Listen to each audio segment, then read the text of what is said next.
I would go so far as to say is that this film develops him better than, save the original Iron Man, better than any other film that they have in the franchise, which is really interesting. And to the degree that it actually kind of pisses me off because you see aspects of Tony in this film that you actually could use to capitalize in later films or in later parts of the franchise that they just don't, right? Yeah. And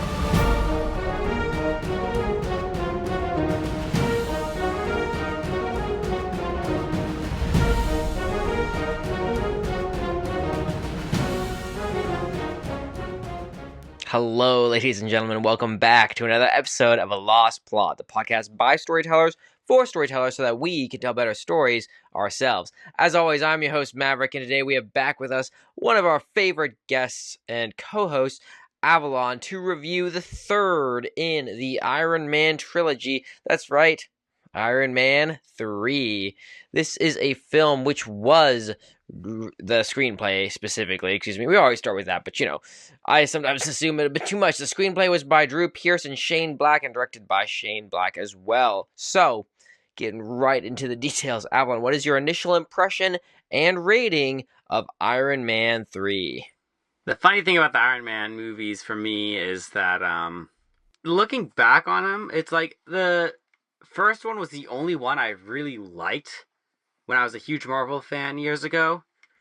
I Mm-hmm. feel like now that I've rewatched 2 and 3, I'm giving them more grace and give them more credit now than I did back when they first were released. With Mm-hmm. that being said, my score for Iron Man 3 was a 6.2. So, Okay. So yeah, we were pretty close actually in regards to our total rating for it. I think I would align with you in regards to my sentiment of the Iron Man series.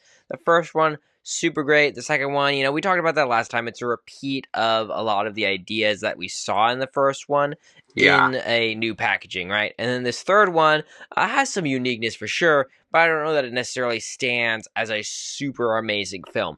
I gave it a 6.45, and I think that this speaks more toward everyone thinks of Iron Man. It's like, wow, Iron Man's such a great character. Everyone loves Iron Man when they talk about them in the whole MCU, right? As one of the better characters that exists in the series. But in regards to his movies themselves, I don't know that people necessarily see, especially 2 and 3, as super memorable films. And I think there's a reason for that. I think that the movie does very well at creating a lovable character that doesn't necessarily have a compelling storyline alongside him. So we're going to get into that today, but in the meantime, if you are unfamiliar with the plot, Avalon, you want to tell the audience what Iron Man 3 is about. So Iron Man 3 picks up after the events of the first Avengers movie. With Tony dealing with the fallout and the ramifications of what happened in that movie. In the midst of him, dealing with that, this new terrorist appears on the scene named the Mandarin, who seems to be quite the threat to the U.S., where he's actually effective in taking out bases and hurting military targets and causing chaos. And, more or less, he, gets on Tony's radar when he hurts, one of Tony's friends, Happy, and Tony vows revenge, which more or less puts him in conflict with the Mandarin for the rest of the movie. Of course, and that's what we're going to get into today. So if you're curious about the full details, keep listening. Now we're going to start this off as we always do with that opening scene, right? Did they set the stage in a way that got you engaged, wanted you to keep watching? Let's check it out. So, that opening scene, you have this idea that first off, he's doing his narrative, little jargon as his suits blow up, saying, okay, this is a backstory for where I am right now. And then it backtracks to, I believe it's 1999, where he's trying to schmooze this girl. And this guy, Aldrich Killian, comes up. He's with a K, and he's trying to get the favors of Iron Man. Well, he's not Iron Man at the time, Tony Stark, to, be his buddy and help fund his project and all this stuff. while this girl's dealing with her biotech research. So, what are your thoughts about that opening scene and everything that they discussed at the beginning of the film? So it's really funny now because of how often Marvel now plays into the trope of the superhero fight. And I think we've already discussed this on other episodes, but it's just like because this movie doesn't fall into that trope, it stands apart already Mm-hmm. just because it Right. doesn't. Um Now that being said, I did think the opening scene, since this is the third movie in a lineup, it is an interesting opening scene because it backtracks to a time before he's Iron Man and introduces um Maya, I think is the name of the character, and Mm-hmm. then Aldrich Yeah. Killian, and it more or less sets the stage for the rest of the story through this opening scene back in the past, like introducing us to um not only introducing us to these two characters, but also introducing the extremist virus in an earlier stage and what it can do. Um, all these hints are dropped in that opening scene of what could happen, kind of a little bit of foreshadowing in a way, but of course this is so early in the movie we can't possibly know what it's going to lead to. But of course, those events play out later and those promises are fulfilled. Right. um, so I did appreciate those aspects of the opening scene. As far as the whole scene in Switzerland and all that. And then of course it cuts to the present and we're shown Tony working on a new suit of armor. Uh, though he appears to be not having enough sleep or whatever. Mm-hmm. Not having enough sleep, trying to work on a defective piece of equipment that doesn't want it to recognize his body and, attach to him the new suit that he's trying to develop. Yeah, all of that stuff. Mm-hmm. For me, it was interesting watching this because I actually thought that this was one of the weaker openers that I've seen in the Marvel universe. Mm-hmm. As much as I diss on this whole idea that there's this big fight and we reestablish the characters, and oh my goodness, it's just exactly how we left them, right? They're super awesome. They obviously win, yada yada, right? Um, there's at least I think some value to that in regards to adding reestablishing characters, I guess, if you will. Mm-hmm. That might be it, but it's still something. In this case, I felt like they were almost too on the nose, right? In regards to this idea that you get not the virus, the power, I guess, the biological anecdote, perhaps that Maya's developing. I forget what it was called. What'd you say it was? Extremis? It's called Extremis, yeah. So Extremis, right, is introduced at the very beginning. That was probably the most interesting part of the film. Other than that, from the start, Maya's gonna reappear. That's somewhat obvious, not too much of a reveal. What is kind of a big quote unquote reveal is this idea that Aldrich Killian is going to be the bad guy later on, right? And you see that in how he's treated from the start of the film, right? This guy who's looked down upon by Tony, he makes this enemy. I felt like there was almost too much that was on the nose at that party that didn't really necessarily advance the plot, other than saying, you're clearly going to see this later, and Tony Stark was a jerk back in the day, right? Both things that are very believable that I think could have been developed much more compellingly without seeing that information early on in the film. So I think that there was a lot that we saw in that opening scene, other than the extremist plant, that detracted from later parts in the film compared to other films. And I think a good comparison to that is, as much as we dissed on Thor Ragnarok on this podcast, the opening scene had a very good aspect to it. And that was that what you saw was the introduction of Surtur, who was this fire villain, if you will, that gets conquered by Thor at the beginning of the film, and then he ends up escaping, and this whole fight ensues, right? It seems like this reestablishment of Thor's powers, yada yada, basically what we've seen before. But what it actually also did was foreshadow Surtur reestablishing his presence later on in the film when he comes to fight Hela at not Ragnarok, at Asgard, right? Mm. So it was a unique addition that actually added to something, and we couldn't see that coming necessarily, right? We wouldn't Mm-hmm. easily draw the correlation between this character existing, who's this villain, and their appearance later in the film to cause chaos. So that was something that's important, right? It's not necessarily like you have this foreshadowing without clearly delineating that it's going to happen. And that's one of the talents of creating a compelling plot twist, right? So, anyways, a little bit of a side tangent.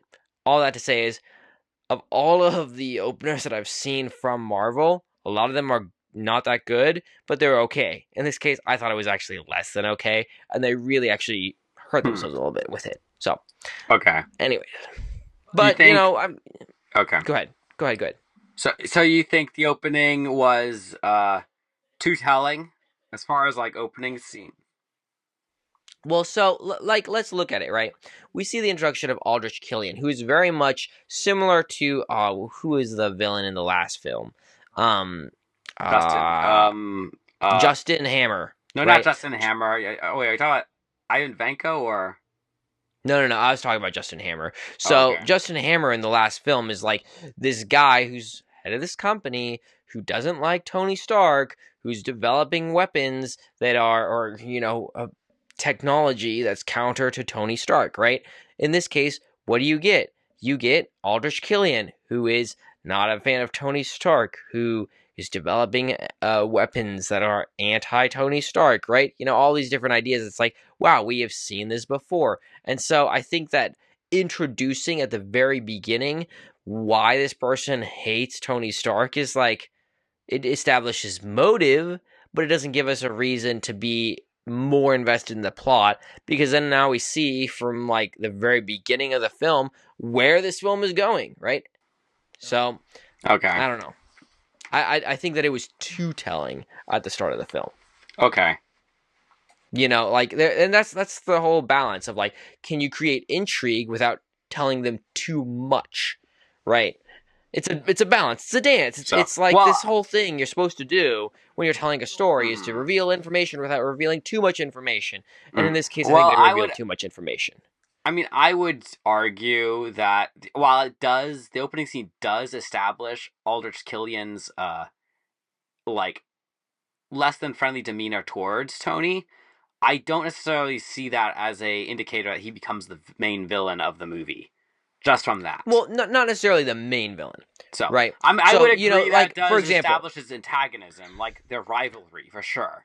I would agree with that, but I don't mhm. see that opening scene as like, oh, this is why he becomes the main villain of the movie per se. Sure. And to be So, clear, I'm not necessarily saying that the opening scene establishes him as the main villain, right? It mm, just establishes him as a villain opposing Tony Stark from the beginning of the film. And like you see, for example, that he's just like Justin Hammer was mm, an opponent of Tony Stark. In the last film, Justin Hammer was not the main villain. Ivan Vanko was, right? mm, In this case, Aldrich Killian is the main villain. Spoiler alert, but like, why are you watching this if you haven't watched the film? Um, yeah, I mean, like, it's different, but it's not that different, And who's the main villain is kind of like in this case, it's not parting hairs, but it's like it's not going to make a big difference in regards to mm, how we perceive the opening scene. Because is he main versus side villain? mm. Doesn't really Okay, matter. You know what I'm saying? I think so. Okay, so I was just confused by your statement. I thought you were saying that the opening scene was very clearly making him out to be the main villain, which I would No, disagree I, with. I, I, I just think that whether or not you think he's the main villain, it foreshadows too much about what's going to happen in the future. Like, you see the planet blow up, you know that this regrowth technology is going to cause chaos in the future. You also know Aldrich Killian is going to be a villain in this film. You also know that Tony Stark's suits are going to get blown up at some point in this situation, all of that stuff. So, Okay. and we'll get more into that as we progress. I'm just saying the opener, I don't know. I really wish the opener is where you capitalize, right? You really establish for the audience this idea of like, wow, this is going to be an interesting film. Where is this going? Yada yada. And Mm-hmm. I think that like the blowing up the suits may be interesting. Mm-hmm. Extremis, could be, couldn't be. Aldrich Killian, 100% not. So, anyways, I don't want to get too caught in it, but we've already probably spent more time than it deserves on it as it is. I mean, what do you think about Tony Stark in this film? Is he any different from Iron Man 2? Do you think he's compelling? What are your thoughts? I would say yes, he's different from Iron Man 2, but it's because of the events of the Avengers, which we haven't reviewed yet. But more or less in that movie, Tony Stark has a near-death experience. And he also has the whole situation where he has the encounter with aliens and the rest of the Avengers teams, and his world has expanded drastically because of the events of that movie. Um, and now, because he has the ramifications of all that is that now he's like trying, more or less, you see he's building suits of armor, and it's almost like he's trying to prep for the next big thing, but he has like these anxiety attacks. So it's almost like he's now afraid of what could come and what could happen, and he's like now not sleeping very well. He can't sleep, and he's like got anxiety attacks, these mental issues. And it's not just affecting him; it's affecting his relationship with Pepper. It's affecting his relationship with his with Rhodey. It's like you see these things happening, and it's like you see it having an impact on him, and him struggling with this new knowledge and this new like fear, more or less. So he's very flawed, and he's having to struggle with that. And how does he? And the movie more or less explores how does he deal with it? How does he overcome this fear? And it's not just brought up once or twice. It is a huge part of how he interacts, and you see him regularly struggling with the side effects of it, right? The Mm-hmm. PTSD and the anxiety attacks and all that stuff are a Yeah, huge aspect of his growth and development in this film.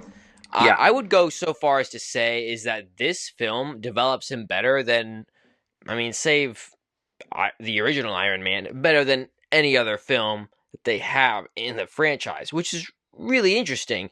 And to the degree that it actually kind of pisses me off because you see aspects of Tony in this film that you actually could use to capitalize in later films or in later parts of the franchise that they just don't, Mm-hmm. right? Yeah. And you see that in regards to like his PTSD and his anxiety attacks. There's some indication that he's grown in that, but there's no indication, going forward a little bit into the film, there's no indication that he necessarily has completely overcome that, right? The biggest thing Mm-hmm. you see him overcome is his thing with Pepper Potts and reconciling that relationship. But in regards to himself and being whole, you don't necessarily have a guarantee that that's happened, which bleeds into multiple things, right? Him building tons and tons and tons and tons of suits is like this idea of him trying to build a shield around the world, right? AKA Q Avengers 2 Age of Ultron, right? It Mm-hmm. builds into the motive for later films that if it pointed back to makes a lot of sense. Now, we'll have to discuss this more when we get to Age of Ultron and those other films to see if they actually incorporated that. My recollection though is that they did not. So, Mm-hmm. we'll look at that for sure to confirm that. But like the idea is that if you have these elements you added in Iron Man 3, why didn't you continue those strains? Because they build and actually build a more compelling case for what you did in later films. Not clear why they did that for sure, because you can argue about the suits thing at the end. I'm sure we'll get to that, but like there's things like that they could have used. They could have used the PTSD in later films. They could have used the Yeah. anxiety in later films. They could have used this fear of like a future imminent threat and his feeling the need to protect the world as like an aspect of later films. Don't really capitalize on it in the way they should have based off of how they developed him in this film. So, Yeah. anyways, I mean, he all that to does say have is that fear in later movies. It's just not. But as far as referencing back to this one, you're right. It doesn't mhm, really. There is no like anxiety attacks, struggles. Not really in future movies. There's very little that references back to this particular movie and story. mhm. Right, and that's important because if you look at this film, it's pointing to a reason why he's having those anxiety attacks, right? It's saying the original Avengers movie, he has this revelation of all of the danger and these aliens and the expansiveness of the universe, and it causes him to be terrified, right? It builds a lot of motive to where he is today versus Mm. these other films. point to a more generic, we need to do this, it's important, it's the right thing, blah, blah, blah. And it doesn't build to the motive and the extent of the gravity that Tony Stark is feeling like they do in this film. So, Yeah. wasted opportunity, and it wouldn't be hard to capitalize on it. They just didn't. So, wasted, but great, well done in this film. So, it's like he has good motive. He's an arrogant guy who, at the same time, feels the weight of the world on his shoulders. Great character, you know? Mm-hmm. Cool. Well, what are your thoughts on his development as the story progresses? You see that he has this idea that he wants to somewhat detach from the world, unlike what we've seen previously, until Happy goes to crap, goes to the hospital, and then he decides, you know what, this Mandarin guy who's attacking people, you're my enemy now, I'm going to take you out. And he literally says this is just sweet old-fashioned revenge, right? What were your thoughts on his involvement in the plot, his motive, all of that kind of stuff? And the introduction of the Mandarin. Mm-hmm. I would say that it's perhaps not the way it's played out. I'm not saying it. I would say it's not the most compelling motive for him to get involved, but it is a fairly good compelling motive because Happy is already established as one of Tony's friends, like a trainer and bodyguard, and he's been around for a while. Um, so when Happy gets suspicious of Aldrich and sees this, like, he follows this guy and he discovers he accidentally gets caught up in an extremis explosion and gets sent to the hospital, and then the Mandarin takes full credit for it on live TV. Of course, Tony's like, okay, I'm kind of upset about this, and he's like, I'm. So he essentially just announces to the world, like, I'm going after Mandarin. Uh, the only thing about that whole like motive thing, it almost seems like he doesn't take it as seriously, almost in the following scenes, like because then he goes back, he starts investigating the explosions, and there's hints that he's supposed to be like in super like guarded mode or whatever, but there's not a whole lot of evidence looking around his place that you see that. I don't know. Right. Like, I mean, considering we know he has all these suits in his basement at the end of the movie, it does Mm-hmm. raise questions at this point. He's like, where are those suits? Like, why are they still down there? Like, why don't you have those prepped and ready to go? Why didn't he use those when his home was being attacked? I mean, Yeah, especially if he felt so confident in his ability to fight off the Mandarin. That's yeah, clearly one of the reasons, right? mm-hmm, Because he uses them by the end of the film. Why didn't yeah, he use them then? I mean, mm, his home was literally being demolished by 3 of these helicopters with armed weapons. yeah, You got him at your doorstep. What are you doing? That's kind of the scenario we've got here. So it's definitely questionable. I'd agree with you on that one. It's also just weird because he has this whole conversation, right? He's clearly pissed off when the guy says, who's gonna, I'm sorry, excuse me. Let me back up for a second. You have the news reporter who has the phone out and says, "Hey, who's gonna go kill this guy?" Talking about the Mandarin, and then he says, "Just saying." And then Tony Stark turns around and decides to give his little monologue where he's like, "I'm here. I'm going to kill the Mandarin. This is a good old fashioned revenge story." And he's clearly like at the edge of his seat, pissed off. This is his new mission, right? Then he takes the phone, throws it against the wall, and breaks it. Like he is clearly not in the mode to be the fun-loving, good old Tony Stark. He's pissed off and he has a mission to uphold, right? yeah, You don't really see that same aspect at any time else in the film.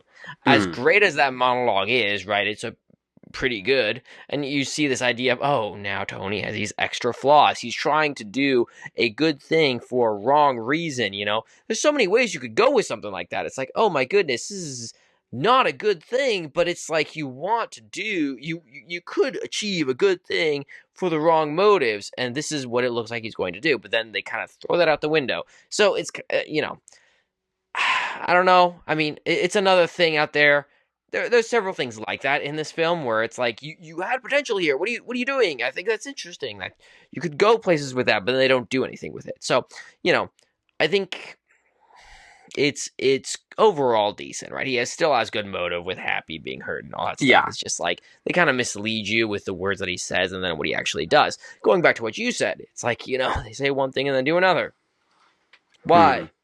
I don't I know. mean, the only explanation I can really give for his actions is that he's supposed to be an arrogant character, so you could argue that his monologue and then him doing this like whole research thing is almost like an act of arrogance, where it's like he doesn't actually take the Mandarin that seriously, thinking that he's got it, and then the Mandarin like True. shows up full force. So I mean, I guess that would be a somewhat reasonable explanation. Um, Still faulty, I'd say, for as far as some things go, but I guess it works. Yeah, I mean, I think that that's somewhat reasonable. I mean, especially keeping in mind that he's like, he says, I'm not afraid of you, all that Mm-hmm. stuff. He says his address. Clearly, he's cocky in regards to this, Mm. even though no one knows where the Mandarin is. He keeps switching locations, stuff like that. Yeah, I mean, I, I still don't know that it makes a ton of sense just because you don't see him again. Maybe you can make Mm-hmm. the argument that he has that monologue and then he gets hit back to reality when he has to try to save Pepper Potts and then gets thrown out to Tennessee because of his misdiagnosed flight pattern, right? I don't know. Well, because he gives Jarvis, his AI computer thing, an order Mhm. for a flight plan, forgets he gave him that order, and then the whole fight happens, and Jarvis just takes him on the flight path because that's what he technically gave the order for. Right, as he's passed out in the suit. Yeah, Yeah. 100%. So, I mean, they had obviously it made sense how he got there. Mm. Um, but his motive, I don't know. Motive is important, right? So I Mm. care. But it's not a deal breaker in this case. Mm-hmm. I am curious before we get too far along, right? Because you see Tony Stark goes to Tennessee, he meets Harley and all that stuff, and we can talk about Harley in a bit. But what are your thoughts on him going rogue, figuring out this information, going to fight the Mandarin in, I believe it's Miami or that area? He goes down south from Mm-hmm. where he was at in Tennessee, and then he Yeah. fights the Mandarin. What are your thoughts on the Mandarin? And the villains as a whole, I guess, is a worthy discussion. It's hard to talk about the villains without discussing what is supposed to be the major plot twist of this movie. Because the whole time we see the Mandarin, or who we think is the Mandarin, we're shown this guy on TV, uh, who seems to be this terrorist character, leading rogue troops, and being celebrated by what appears to be Middle Eastern individuals. It's your typical, like, what you'd expect from footage from the Middle East of terrorists, like cells or whatever.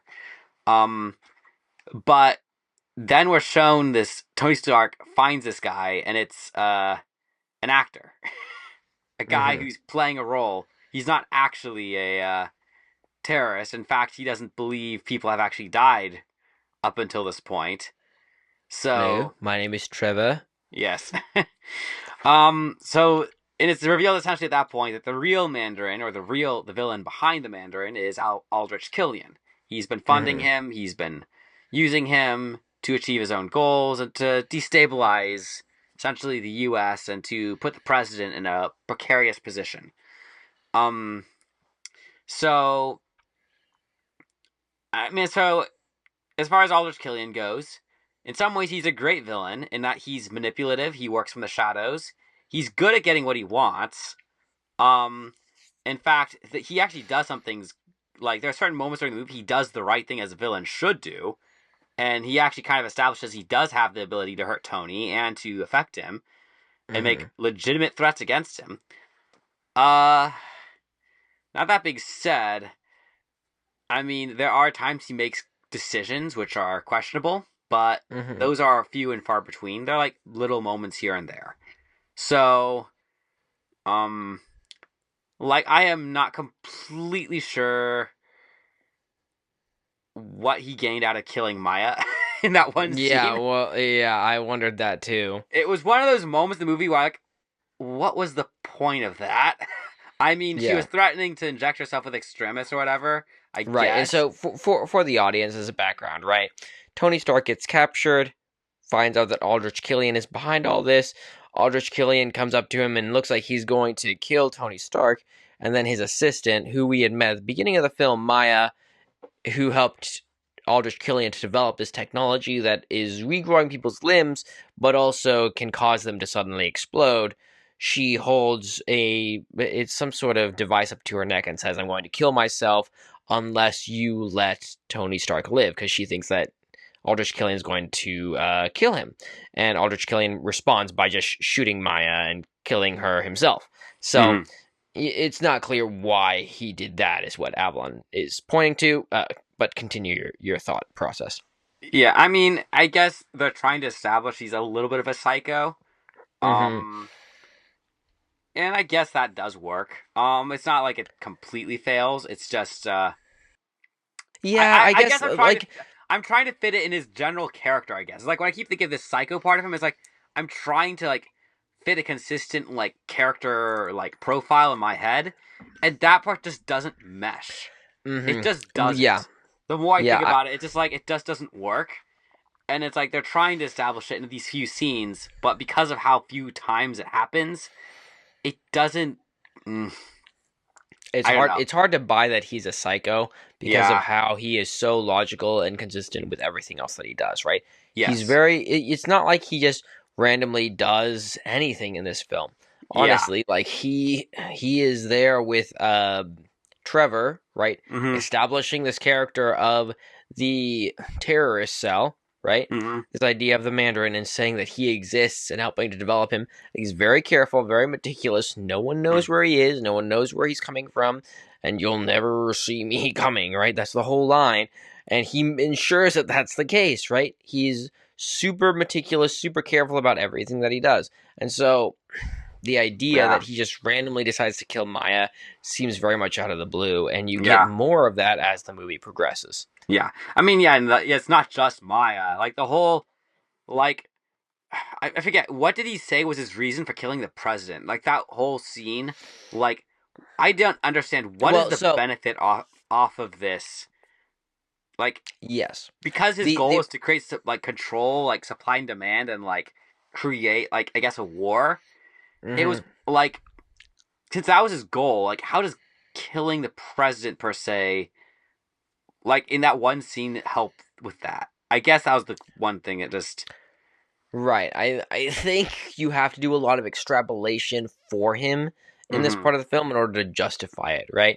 Now you can do the argument that more or less it's very clear that the vice president is on his side. And so the idea is that Yes. if the president is dead, the vice president will take his place, and the vice president is pro AIM, which is his company, and wants to use it to help his daughter and things like that. So clearly there is this idea that he has motive to get rid of the president. The question is, why is he putting him in the Iron Patriot suit, hanging him up at the top of this tanker, and then trying to blow him up using gas, right? And making it a Mandarin attack. So maybe if you want to extrapolate it, the argument is that, well, if he does it this way, then it looks like the Mandarin is fully in control, and that the I don't know, the vice president, now president, needs to find a new way to fight the opponents, and he looks to AIM to find a new way to fight the opponent, the terrorist, aka using this self-destruct technology of Mm-hmm. the power. I don't Yeah. know who would use that as a reasonable reason to join the army. Like, yeah, I'm going to self-destruct like a kamikaze Well, but yeah, attack but into the yeah, terrorists. But like that could be a reason why they do that. The problem is then I, as the audience, have to do that all that mental legwork to come to that conclusion. yeah. It's not And it is a explicitly bit stated. jarring to just see the president hanging from these ropes in the Iron Patriot suit. It's like, Mm-hmm. why? What? What's going on? And so Yeah. I think it's a lot to ask, and it's one of those things that they should, if you're a good storyteller, you lead them to that path naturally. At least Yes. provide enough steps so they can get there without having to figure it out on their Yes. own. Honestly, it just turned out I think they just wanted Rhodey there, so that's why that was there. I don't know. But yeah, I mean, I think that the Mandarin, my personal opinion about the villains in this film is I think the Mandarin is the most compelling part of this film. The Mandarin just randomly shows up in these TV screens where he takes over your television and says, Yeah. "You are about to watch the next terrorist attack. I did it, and I am going to destroy America, and I'm going to do all of these things, and you guys can't stop me." And then he makes evil promises about going to kill the president before Christmas and things like that. So, you know, once again, also, by the way, this is a Christmas movie, in case you were curious. Great one of the time to watch with few your family and friends in the holidays. one of the few Marvel projects to take place around Christmas. Exactly. Uh-huh. So, um, where was I going with that? I'm not sure. But in this film, you have this idea that Tony Stark is facing against this guy who is mysterious. You don't know where he is. He's super powerful. He can get away with anything. He randomly shows up. There's a lot of reasons that are going for the Mandarin. And so this Mandarin hunt is a great aspect of the film. I think as soon as you find out that Trevor, and you get this plot twist, is not really the bad guy, he's just a front for the bad guy, the movie starts to devolve. Aldrich Killian, while he's interesting in some ways, I don't think he's the compelling villain we're really looking for, because Yeah. he's very clearly the front of a disgruntled businessman that we got from the start of the film. And so as Mm-hmm. soon as we know, oh, he's the villain, then we start to go, okay, we see where this is going. Because we Mm-hmm. saw this in the last film, right? Disgruntled businessman does everything he can to make money and piss off Tony Stark. What are we getting? Same thing. To a greater degree, granted, in this film Mm-hmm. than previous films, but the same thing. So, nothing new under the sun. You know exactly what to expect, and that's exactly what you get. Mm-hmm. Prove me wrong. Well, I would say that Aldrich Killian is more effective at what he's doing than Justin Hammer ever was. Mm-hmm. So I mean, while I'd agree with sure that. Justin Hammer was able to grab Ivan Vanko and tried to use Ivan Vanko, he was kind of Justin Hammer was kind of portrayed as kind of this idiot businessman who really didn't know what he was doing and trying to control things and make Tony Stark look bad. Um, but just like he wasn't shown to be like this effective like force in Iron Man Mm-hmm. 2. Right. In this movie, Aldrich Killian is clearly has the means and is clearly a savvy businessman. Like in the few scenes we see him working in a business setting, and then also, and then in the behind the scenes when he's like, even the scenes where he's talking to Tony Stark and threatening him, like he's already captured Pepper Potts by that point, and he's shown that he's injected her with the extremis virus, essentially Mm-hmm. instilling Tony with panic, where he's like, "Uh oh, like I might lose the one person that truly matters to me now," and Mm-hmm. like legitimately putting Tony on edge and us on edge because like, oh, now someone's life is actually on the line now, Mm-hmm. like another someone we actually care about, and it's all like Aldrich Killian as a character villain, like he, that's what I said, like he's kind of he shows he's in control in certain scenes, and it's shown. So that's why I think it was very effective, those scenes, because of how he acts and how he handles the situation, which is why I say he's a good villain in some ways, but not every way. And he's not consistent as a character because of some of these like actions he takes, especially towards like the end of the movie. Well, and going back to that point with Aldrich Killian and that whole situation where he has Pepper Potts and he's like, I'm going to kill her, right? Aldrich Killian and the Mandarin together create a very good job at heightening the tension, right? They're Yes. very good at taking Tony Stark, taking him out of the frying pan, throwing him straight into the fire, making it worse and worse for Tony as it goes on. He loses Mm-hmm. his home, he's losing his girlfriend, now his girlfriend's life is threatened. His best friend loses his suit. Things continue to get worse, and they do very well at that. The problem comes in when you see that he starts to do things, like you said, which don't make sense for his character. So, he shows Tony Stark this image of Pepper Potts being injected with the extremis uh, plant thing, The virus, virus, yeah. Mm-hmm. whatever it is, And then you have this situation immediately after that with Maya, where she goes, "Let Tony live, or I'll kill myself," and he's like, "No, I'm going to kill you instead," and shoots her, right, more or less. And then you go, okay, this whole interaction happened. You show Tony that his girlfriend is in danger. Why?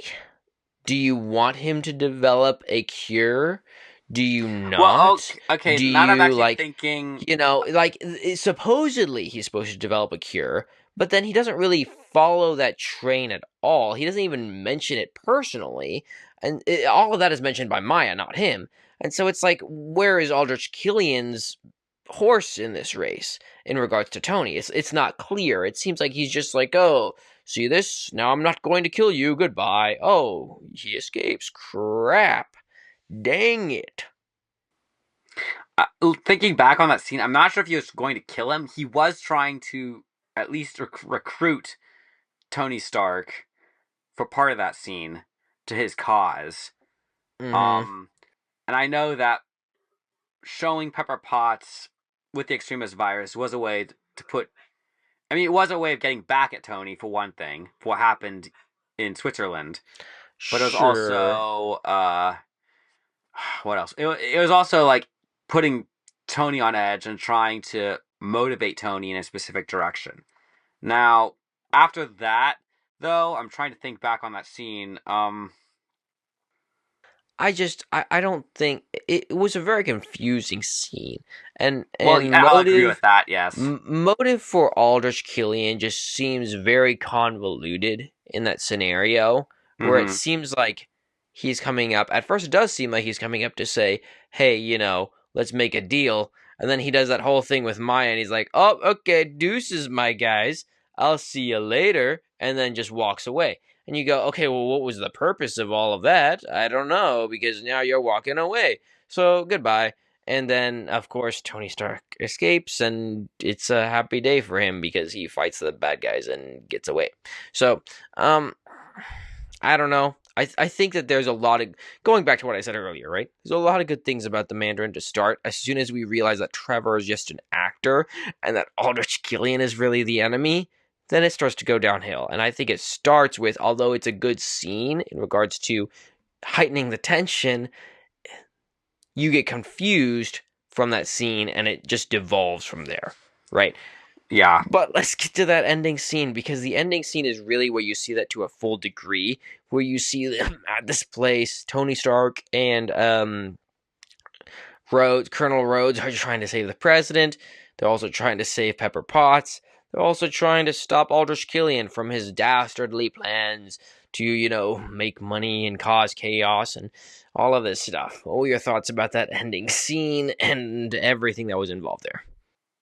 It was an interesting fight. Obviously, like you have this huge fight with all these Iron Man suits coming, from Tony Stark's home, from his basement essentially, that was destroyed in the attack. Uh, and they fight all these men who are infected with the extremist virus. Um, the big problem I have with the scene, part of it is that, well, we have the president in the Iron Patriot armor, strung up. Sure. Rhodes rescues him, and suddenly he's able to operate the Iron Patriot suit no problem. Even Which, though he wasn't earlier. yeah, and Yeah. I mean the president was just in the suit, and it's never fully explained why the president wasn't able to use the armor when he's strung up inside of it. Yeah. It's one of those scenes where it's like, if you think about it, it's like this doesn't make a whole lot of logical sense in the scenario that we're shown without a whole lot of like explanation. Like we need a line of dialogue or something to explain why the president wasn't able to use the suit. Yeah. I don't know. You have to And I like mean he do was, assumptions, right? Like, yeah. oh, he wasn't given permissions in the suit or something like that. Yeah. Yeah. I mean, Which they don't explicitly say. I think if there's a big problem with this movie is they just assume the audience is going to figure things out, that these like, oh, this story point is quite obvious when it's not really. And you have to make extrapolations, or you have to think about it in your head, like, oh, and like try to justify what happened. And it's like Mm-hmm. the audience isn't supposed to be doing that. Like should be in like explaining some of this to the audience, like giving us like either clues or like telling us, explaining how the technology works, because this is not earthbound technology that we see every day in our everyday life. This is in the Right. MCU. We need an explanation. Mm-hmm. Yeah. You need to explain how the stuff works. Yeah. Well, And even but they don't. yeah. So, um And then as far as the fight, I mean, then you have the Tony Stark trying to rescue Pepper Potts. She appears to fall to her death in the explosion. And then you have the fight with the Mandarin, which goes on for an excessive amount of time. I feel like. Um, and then in the end, it's revealed that Pepper Potts didn't die, and she essentially kills the Mandarin, or at least looks like it anyway. With her new extremis powers.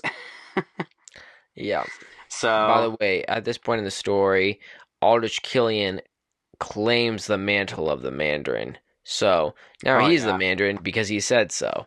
Ah. That's the bit. Is it a good bit?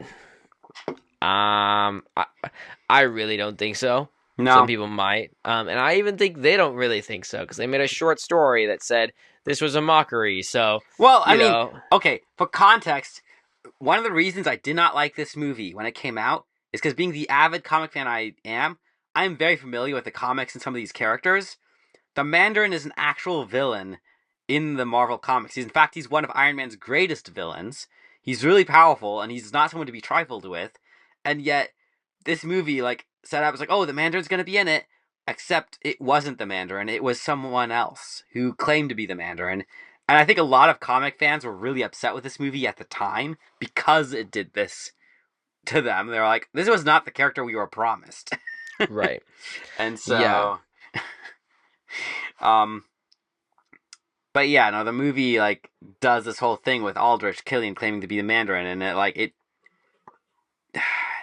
it just seemed kind of dumb when it happened. It just seemed like okay, Yeah. some really dumb. Like it didn't help his character. It didn't help his cause. It just was stupid.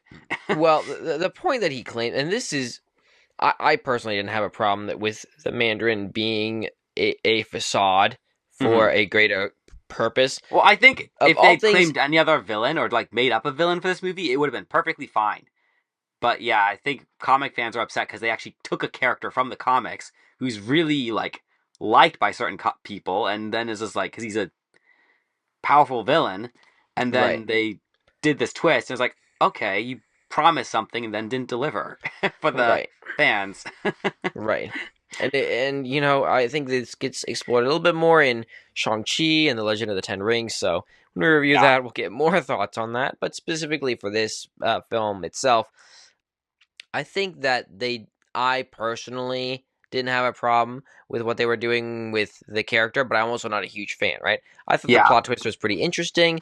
I was Mm. engaged. I did have a problem with the whole ending when Aldrich Killian was saying, I am the Mandarin the whole time, for a couple of reasons. One, immediately after that, he dies. So, like, what the heck are we doing here? Second off, that is the third time in this fight that we think that he actually might have died, right? Hmm. If you watch in the film, there's multiple times where he gets crushed by something, or something explodes around him, or something explodes in his face that says, oh, he should have died by this. Why? Because it's pretty powerful, Yeah. And so then he doesn't, and then you go, okay, well, why was it leads to a lot of questions, right? So, by the time you get to the third one, it's supposed to be like, oh, he's so powerful, but then you start to go with, this guy either can't die, or two, this is being drawn out way too much. Turns out it was the latter. He was drawn out way too much. And he goes, I am the Mandarin. And then he gets hit in the face by Pepper Potts, who then throws a bomb into his face and blows it up with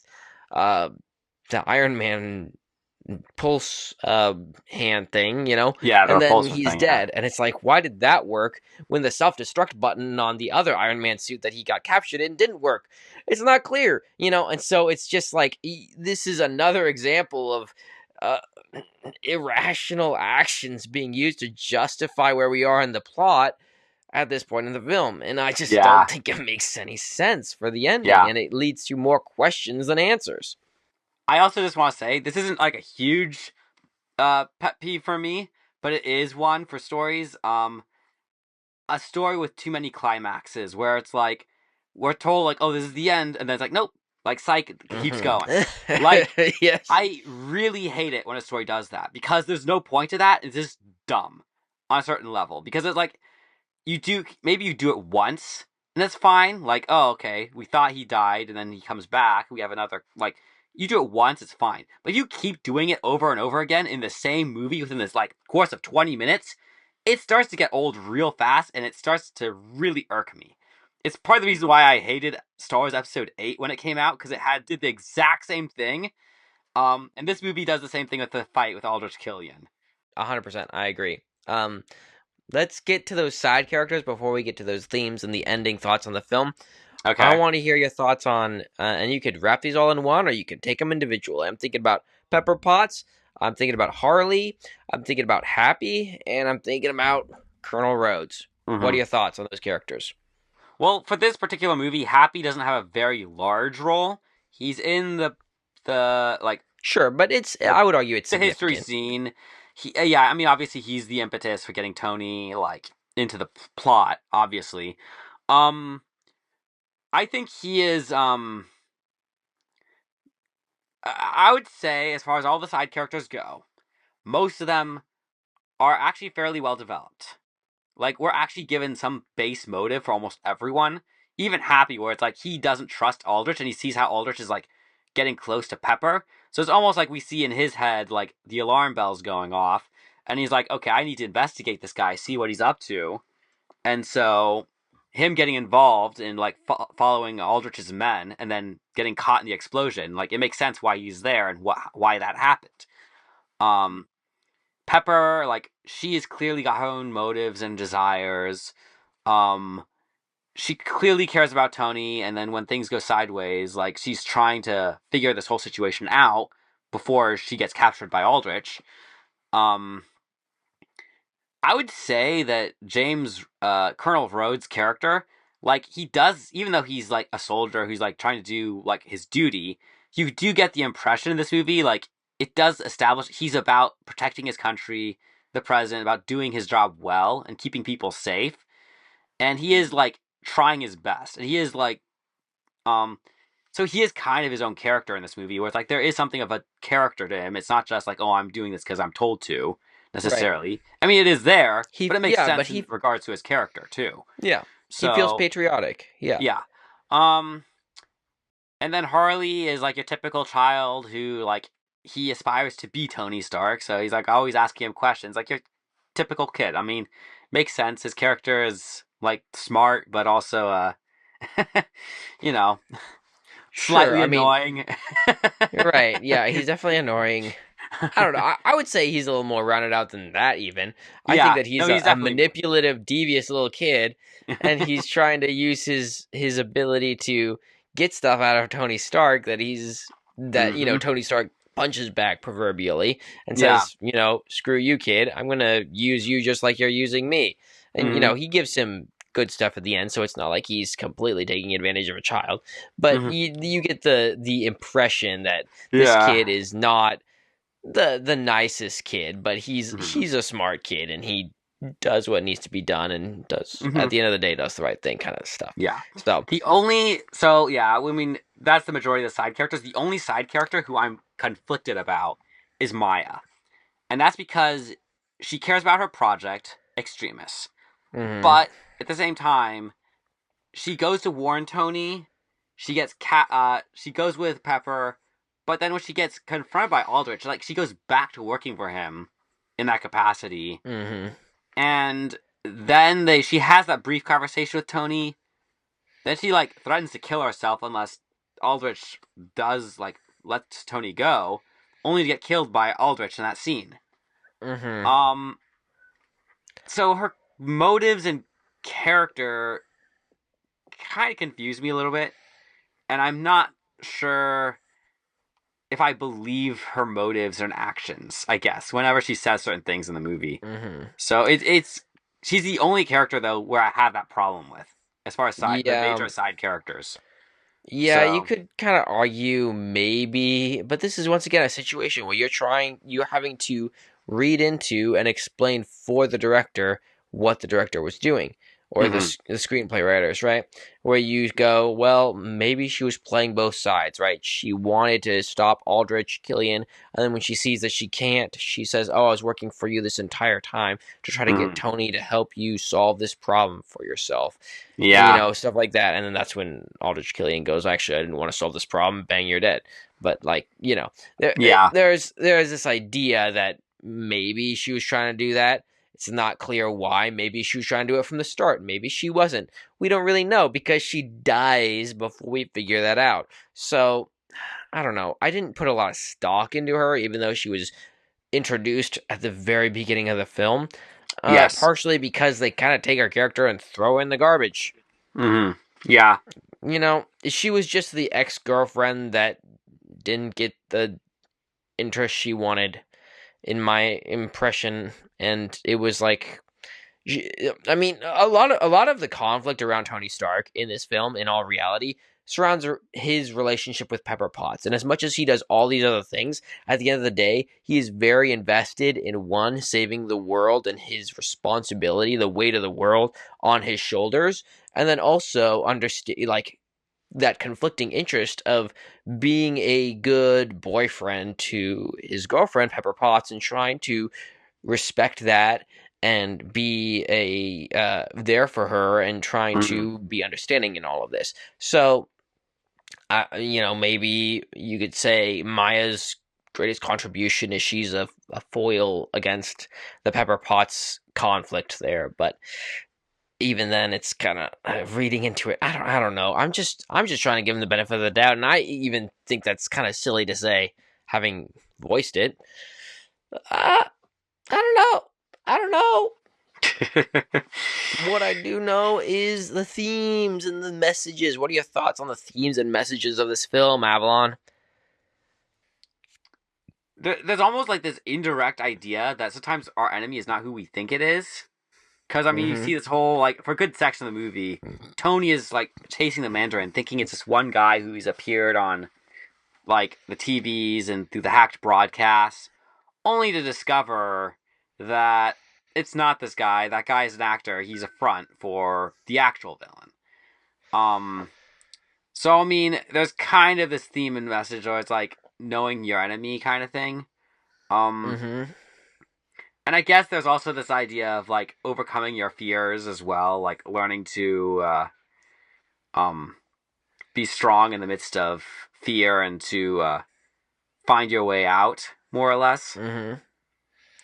So, I mean, I guess that those are the major themes and ideas I got out of this movie as far as conflict and ideals. So, messages. Yeah, did you think that they were compellingly portrayed in the film, or do you think that they were so-so? Like, what were your thoughts? I would say the one where he's like trying to overcome. I mean, because it's connected to his character development. The one where he's like overcoming his fears. I'd say that one is compelling, fairly compelling. Mm-hmm. Maybe it could have been explored a little bit more, but it wasn't the way it is explored is decent enough, I'd say. Mm-hmm. Um, could have been better, but it wasn't bad. Um, and I did appreciate the whole like, and this time around, I actually appreciated the whole like reveal of the enemy, like like the whole plot twist where it's like, oh, you like sometimes your enemy is someone else, like someone else, like someone from the Mm-hmm. shadows, not who you think it is. I think that idea, I appreciate that scene particularly. I appreciated more this time around. Not as a whole per se, but I think I appreciated that aspect of the message, that theme. Um, that's I appreciated bits of that more this time around. So, Yeah, I'm. Yeah, I mean, I got that as well. Honestly, the themes I got were very similar to yours. This idea about who to trust, who do you trust, who can you rely on. These ideas about responsibility and facing mm, your fears of the past and stuff like that. It's like all very similar to what you got. So I'm glad we got similar ideas. I think it's somewhat convoluted, like the rest of this film. It's kind of like, mm, did we really get that message out of this film? I mean, we kind of see those ideas, but it wasn't mm-hmm, well developed or mm-hmm. terminated at the end of the film, especially because Yeah, they're focusing so much on the relationship at the end of the film that when you actually get to that point, you go, is this emphasis really on those who you can rely on? Is this really about facing your fears of the past? Not yeah, clear because you're so focused on saying, "See, I saved this relationship." I don't know. It's a hard sell. So, do you think this film's gonna have a lasting impact? And would you change your rating? Like, what are your thoughts about the future of Iron Man 3, especially now that Robert Downey Jr. has left the Marvel Cinematic Universe? Oh wait, he's coming back.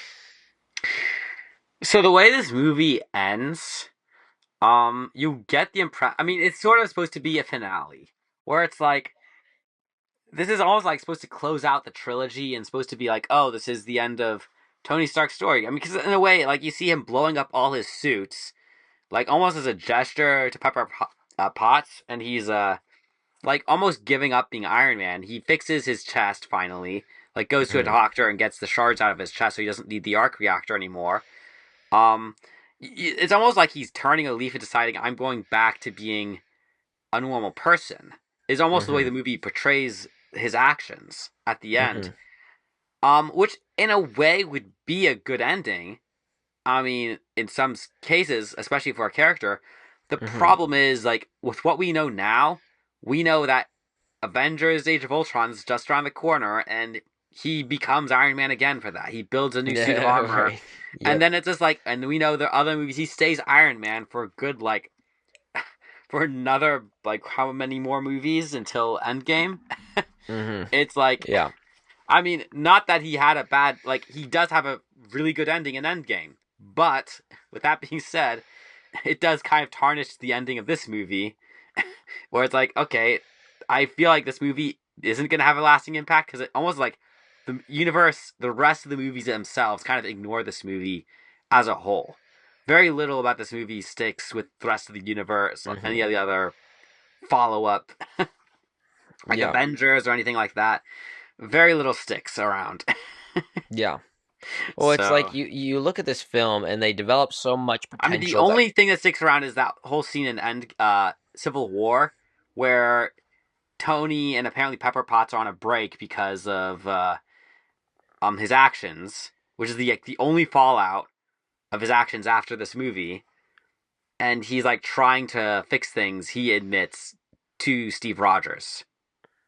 That's the only scene where Hmm. we see some like call back to this movie. Right. Well, it's not even clear that it's necessarily tied to this movie because it looks like at the end of this that they've made up and they're all good and all that stuff. Now, is that truly the case? We don't really know, but the film portrays it as everything's hunky dory now.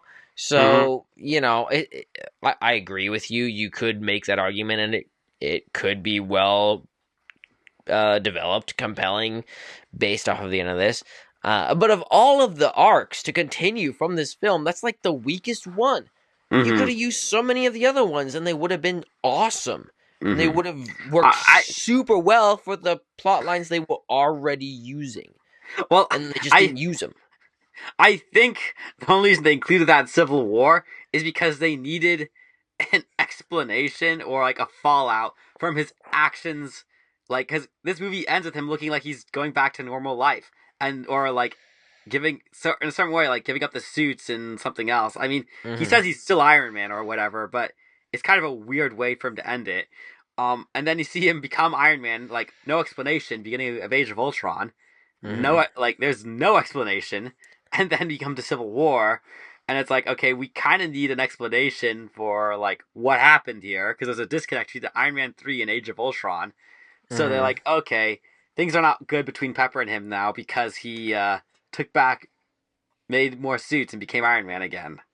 Right. Or Well, it's so I not think. even clear that that's the motive per se. But yeah, yeah, I agree. It's like I don't know. I don't know.